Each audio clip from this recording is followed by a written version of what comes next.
Assalomu alaykum hurmatli yurtdoshlar, bog'bon akalar. Bugun sizlarga bir ajoyib narsani ko'rsataman. Endi bu xalq orasida unaqa keng tarqalmagan, bilganlar qiladi. Bu nok ko'chatimiz. Tagi ham nok. Bu o'zini changlantiruvchisi. Yoniga ekilgan. Endi bu unaqa ko'p o'sib ketmasligi kerak, kamroq gullasa ham yetadi. Har yil kesib turamiz nimada. Sizlarga qiziqarli narsa ko'rsatmoqchiman. Bilganlarga eslatma, bilmaganlarga bir ma'lumot. Mana bu tanasiga 3 xil shu daraxt o'ziga, mana shu navdagi 3 xil nokni payvand solganmiz. 3 xil nokni. Bu tarafiga koreyskiy nok solganmiz, mana bu tarafiga payvand qilganmiz. Bu taraf mana bu shoxga abbat payvand qilganmiz. Ana endi hosilga qarang. Mana bu koreyskiy. Mana koreyskiy nok.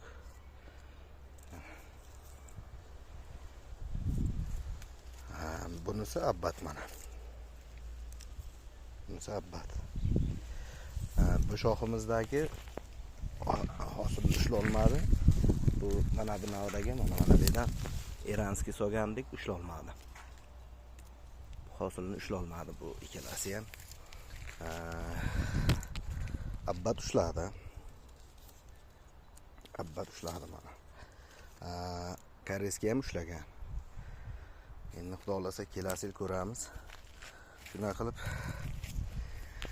hurmatli yurtdoshlar, mana shunaqa qilsanglar bo'ladi demoqchimanki, hovlida faqat hovliga ekkanlar payvandchini chaqirib, masalan, o'zini dasturxoniga mehmon keldi ketdi degandek, bir havas ketganda yeganga mana shunaqa qilib, endi hovlisi kichkina odamlar bo'ladi. Masalan, 3 so'tix, 4 so'tix hovlisi bor. Yarmiga qurilish qilib qo'yibdi. Endi daraxti kamroq ketadi. Shuni hisobiga masalan bir xil nok yemaydi-da, payvand qilsa, 3 xil payvand qilsa, o'zini pishish davrini hisobga olish kerak. Buni bir xil paytda pishadiganini qilsa yanada yaxshiroq bo'ladi. Iranskiy kechga sort bo'lganini hisobiga iranskiyimiz ushlamadi men nazarimda. Yana kelasi yilda yana ko'ramiz, ma'lumotlarini ulashib boraman sizlarga. Abbat bilan koreyskiy ushladi. Yana bitta ma'lumot sizlarga. Xuddi shunga o'xshagan qiziqarli. Mana shu gilosimizga, mana shu gilosga 4 xil sort urganmiz. Mana shu gilosga 4 xil sort. Skina Sampe degan sort bor. Sampe Realtiyaga Magigon degan sortdan urganmiz. Shu navdagi 4 ta navdasi kesib tashlab 4 xil sort payvand urganmiz. 4 talasi ham ushladi. Hosili ham zo'r bo'ldi. Skina payvand urganimizning hisobiga hosil ham yaxshi bo'ldi. Endi o'zini navdasiga nisbatan, tanasiga nisbatan hosili zo'r bo'ldi. Mana shu daraxtdan 2 satil hosil oldik. Endi 8 kilolik satil bo'lganda ham 16 kilo hosil mana shunda. Endi qolganlariga ham qilgan biz, hali dile interes. Ular hali cho't bergani yo'q. Endi xatolarni to'g'rilab yana bo'ynak qilaveramiz. Bu daraxtimiz podvoyi Mogilovka degan narsa. Bir xil joylarda Antipka deydi, bir xil joylarda vodiy taraflarda boshqacha qanaqadir nom bilan nomlashadi. Sorti Mentapolskiy. Zo'r beradi hosilni bu ham. Mana shu hammasi dehqonlar tushunadi. Mana hammasi nima? Hosil shoxlar mana shular hammasi. Shularda hosil bo'lgan hammasida mana juda dahshat hosil solgandi bu ham.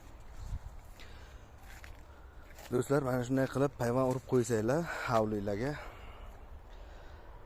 Bitta nokka masalan 3 xil yo 4 xil payvand ursanglar, pishiqchiligida ketma-ket 3-4 xil nokni yeysizlar. Gilosga 2-3 xil payvand urib qo'ysanglar, gilos deysizlar. Buni chiroyligini, go'zalligini qaranglar. Koreyskiyni ko'plar yoqtirmaydi. Endi buni tagi yavoy nokka payvand qilingan bo'lsa, juda boshqacha bo'ladi. Buni ushlashing o'zi pishay deb qopti mana bu. O'zi pishay deb qopti bu. Pishay debdi. Hali abbatga ancha bor.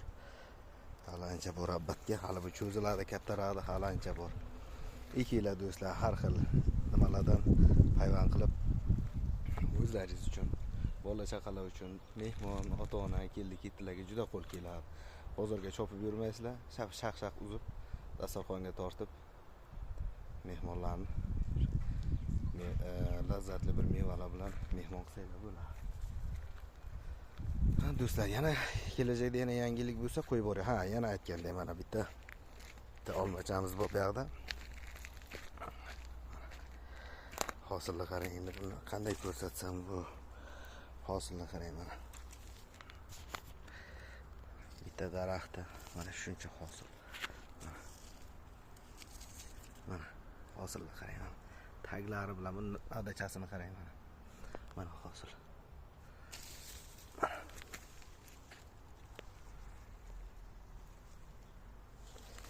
Hamma shoxida bor. Buni yangicha kesish yo'li bilan parvarish qildik. Mana. Reziz hosil ham egilyapti mana bu taraflarda ham hosillar.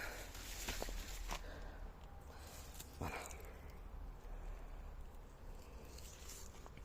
Endi shoxlarda ham hosilchilar. Bir 80 tacha hosili bor. Bu ham yangi parvarish usuli. Mana bu nokka ham plan qilib turibmiz, xudo xolasa Santa Maria bilan Iranskiy nok payvand qilamiz. Xudo xolasa bular ikkalasi pishish davri bir-biriga yaqin, shuni hisobiga hosil beradi deb o'ylaymiz. Xudo xolasa ularning ko'nikmasini yana sizlarga ulashib boraman. Bunimizda Iranskiy bermadi-da. Bu endi sababi ham pishishga erta pishirni sortlar tezroq tortadi o'ziga. Ozuqani quvvat tezroq tortgani hisobiga bu shoximiz menimcha ushlab qola olmadi. Endi ozuqalar berdik. Ozuqalar ham unaqa me'yorda bermadikmi, baribir to'g'ri kelmadi. Yana kelasi yil yana ko'ramiz. Charchamanglar, sizlarga sog'lik, salomatlik. Alloh hammamizni kasbkorimizga o'zini barakasini bersin, haloldan rizqlantirsin. Sog' bo'lasizlar.